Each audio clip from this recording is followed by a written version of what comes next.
Po duke ditur që futbollin këtë rast si pjesë e sportit i ka dy gjëra kryesore, ndoshta e para si aktivitet fizik i cili ndihmon për ruajtjen e shëndetit fizik dhe tjetra si aktivitet shoqëror i cili ndihmon që njerëzit mund njeh njëri me tjetrin, të kemë afërsi më të mëdha, po në njëjtën kohë edhe të bëhemi pjesë e përbashkët e komunitetit dhe kështu funksionojmë së bashku. Për këtë arsye na jemi fokusuar ndoshta te kjo dyta më shumë te pjesa e njohjes njëri me tjetrin, më shumë te afrimi i njerëzve me njëri tjetrin, po në njëjtën kohë edhe pse mos të kalohet kohë e mirë edhe të ketë shpërblim që dikush ta ketë fatin që të shkojë edhe ta vizitoj Mekën dhe Medinën dhe të bëj umre. Do të zhvillohet aktiviteti në Prishtinë, është parapar do 100 ekipe apo nëse s'po ka bërë?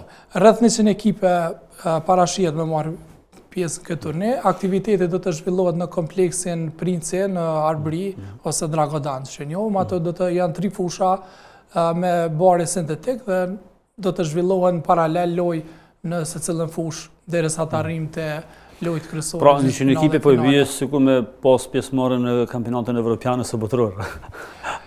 Ka numër i madh ekipeve. Është numër mjaft i madh. Shpresojmë që në tarmen ndoshta do të kemi mundësi të organizojmë edhe turniret që do të kalojnë. Tani ky turne është bën ditës apo ka 2-3 ditë? Do të zhvillohet në 3 ditë. Fillon me 28 nëntor dhe përfundon me 30 nëntor. Lojët kryesore do të luhen me 30 nëntor. Finale pra është me 30-ën. Me 30-ën, po. Dhe fituesi kryesor ka umre. Umre, s'është problem. Tani ekipi merr umrën apo na shpjegoni pak apo 1%?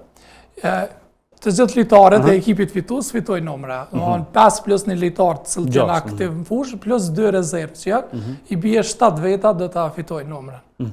Pse e keni përzgjedhur këtë dhuratë, umrën?